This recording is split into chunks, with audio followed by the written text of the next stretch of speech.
MySims Racing is not a game that everybody's familiar with. Pretty much everybody at first glance would just guess it's just another crappy Mario Kart clone. And while yes, at least on the Wii they would probably be correct, the DS version of this game has to be one of the coolest kart racing games I've ever played. And since I've pretty much dedicated this channel to looking at handheld ports for games from the mid to late 2000s, this will be the perfect game to look at. Because this is one of the rare examples to where the DS version of the game is leaps and bounds better to what the original game it was based off of was. And since this was pretty much the first video game I ever played, I've been wanting to make a video about this game for a while. So let's get right into it, but before we do, go ahead and remember to like and subscribe, and feel free to let me know down in the comments any of your experiences with this game. I would love to hear about them. And I'm always looking for new video ideas, so if you have any ideas for games for me to do in the future, feel free to go ahead and leave them down in the comments. But without further ado, let's go ahead and look at MySims Racing for the Nintendo DS.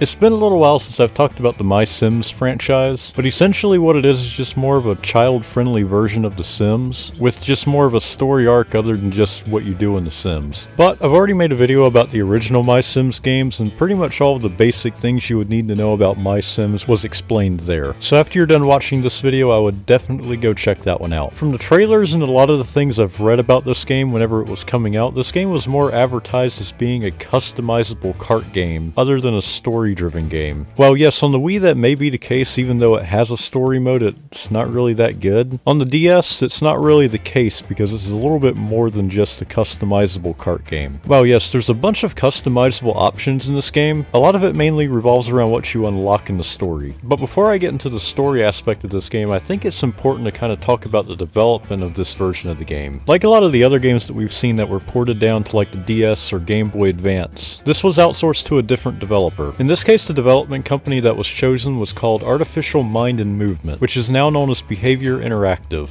Yes, the same company that gave you Dead by Daylight also made this children's Mario Kart clone. But as it's funny to kind of look back at that fact, it's interesting that this company started by making a lot of handheld and old-gen ports for a lot of major game companies. It's cool to see a company from that era that only ever really did port-overs break through with their own success later on. Because there's a lot of companies out there that pretty much did the same thing that died off once consoles pretty much became the same on all of the different platforms. But as you can see, comparing this game between the DS and the Wii, there are pretty much no similarities. Pretty much from the basic racing mechanics all the way down to the story aspects are pretty much completely different between the two versions. And apparently this wasn't very uncommon for the EA titles at the time. On the consoles, it's what you would normally expect from a Sims game, but on the DS and the Game Boy Advance, they're like a completely different game. It's like a story-driven game, and it's not even what you would expect The Sims to be. But thankfully, unlike some of the other EA titles that this happened to, MySims Racing was actually made better on the DS. Oh yeah, and I kind of forgot to mention earlier that this game was only put on the two major Nintendo consoles at the time, the Wii and the DS. So those are the only two systems we have to go off of. Alright, so now that we got all of that development stuff out of the way, let's go ahead and look at the actual game itself.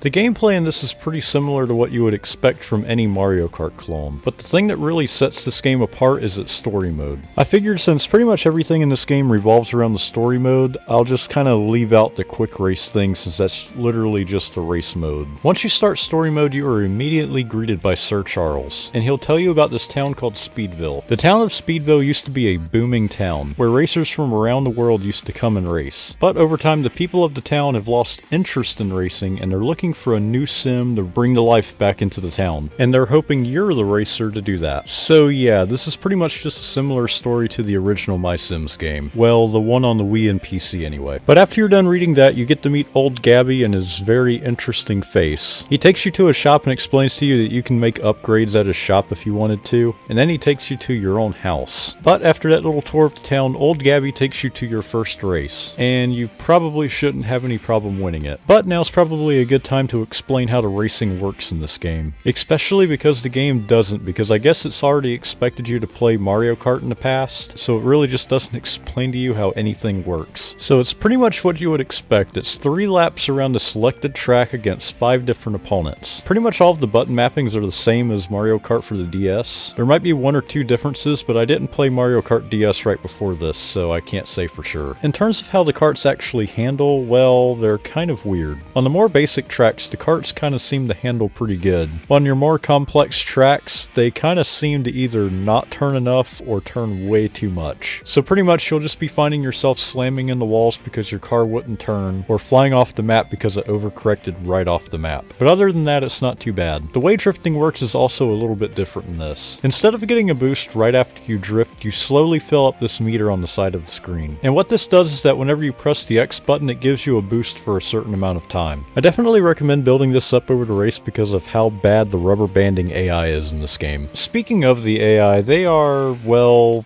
interesting. I guess they're not really that bad, but their decision making is not always great. It's not too uncommon to just see them fly right off the track or just go completely off course for whatever reason. But don't worry, they will always catch up in a really big hurry conveniently whenever you get close to the finish line. And that's why I say you need to hold on to that boost as long as you can. But the boost isn't the only thing you can use against the AI, because keeping with the Mario Kart trend, this game has different items you can use. This game has 5 different items: the pumpkin, the acorn, the soccer ball, the shield, the UFO, and the soda bottle. We'll start off with the pumpkin. And well, it's not really a pumpkin, it's more or less just a smashed pumpkin. But in this, it's pretty much just a mix between the banana and a blooper in Mario Kart. And that's because you can do 2 different things with this item. You can either throw it out on the track as an obstacle, or throw it at another player and it pretty much just blinds their screen. Or in the case of the AI, just makes them drive off course. To the player, it doesn't really do anything, but to the AI, it definitely kind of helps you out a little bit. Using these items, and heck, even hitting other carts, you get to hear one of this game's child-friendly sound effects.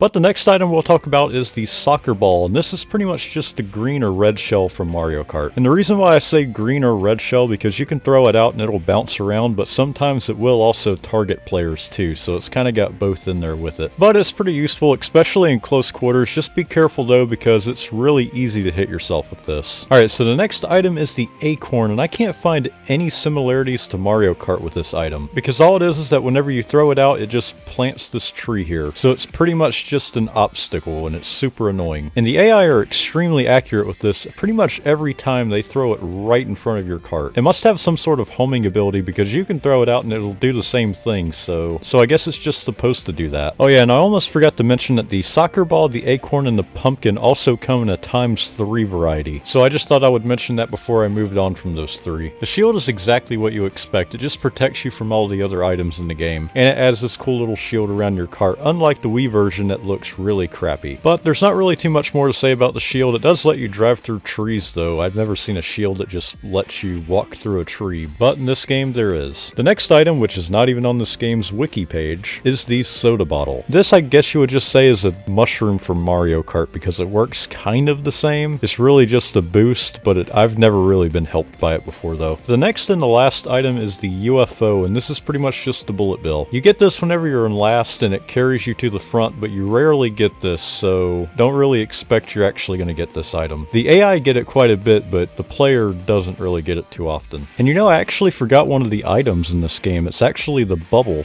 and this one's also not on the wiki page either. This is definitely a pretty annoying item, because if you get trapped in a bubble, you can't move for like 5 or 6 seconds. So it's definitely an item you don't want to come across. But it is one of the items that you get quite often, so it is good to set them out as traps. Alright, so now that we have the items out of the way and some of the basic gameplay stuff, before we get more into the story aspect, which I said I would do earlier in the video, let's move on into the next part of the video and look at the tracks.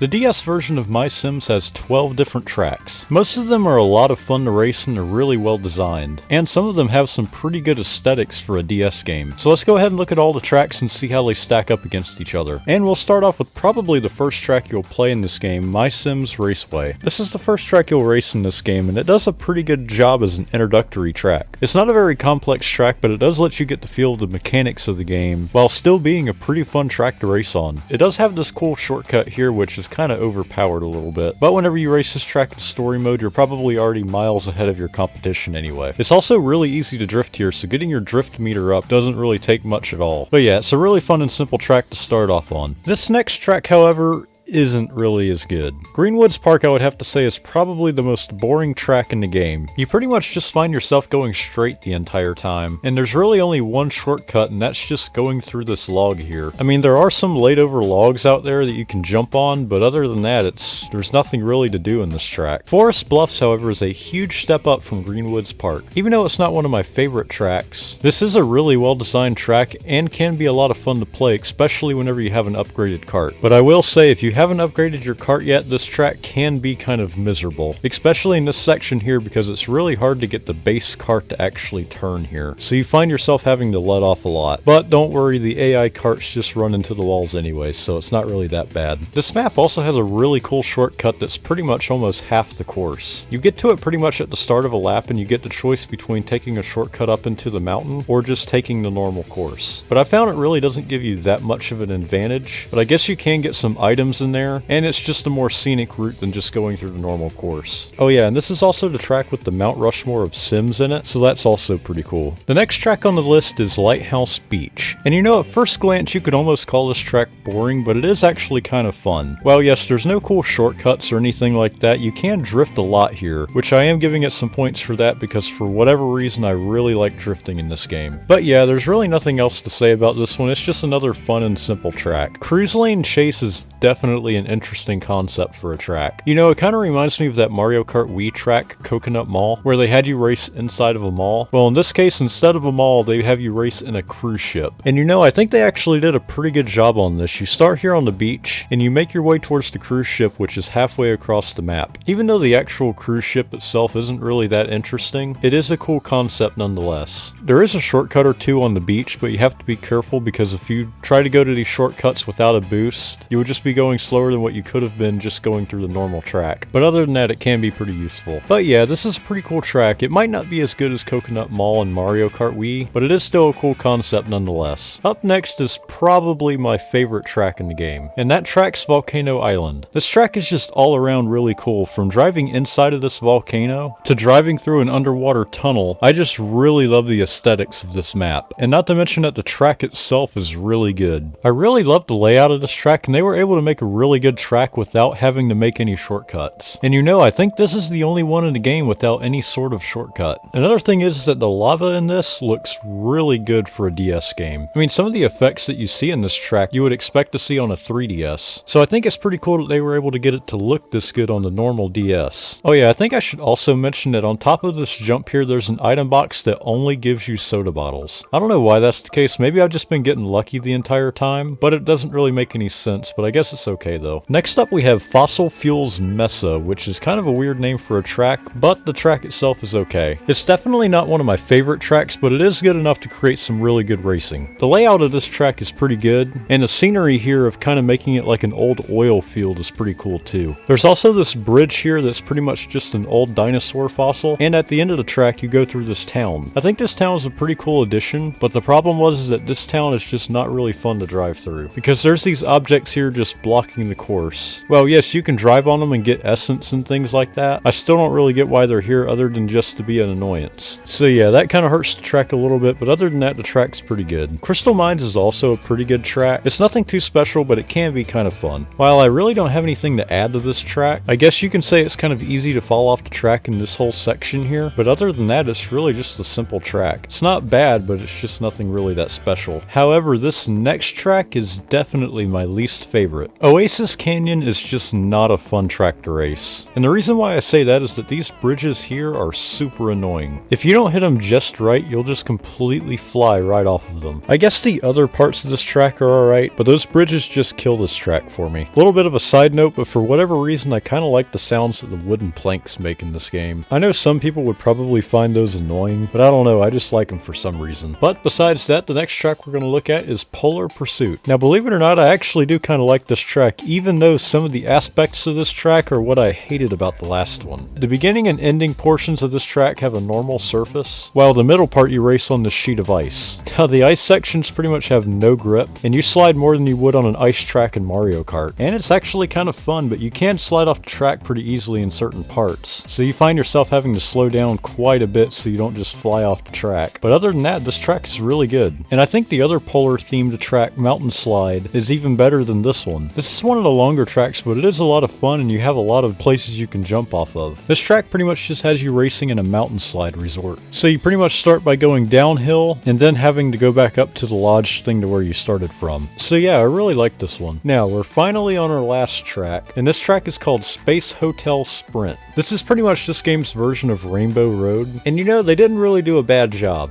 It's definitely not as hard as Rainbow Road, but it is actually a little bit more enjoyable than certain Rainbow Roads that do exist. It has you race on what I assume are either asteroids or some sort of moon, and yes, there are some areas where you can fall off the map. Believe it or not, most of the map you're actually probably going to be okay. So yeah, I think this is a really good track and a good way to cap off the tracks.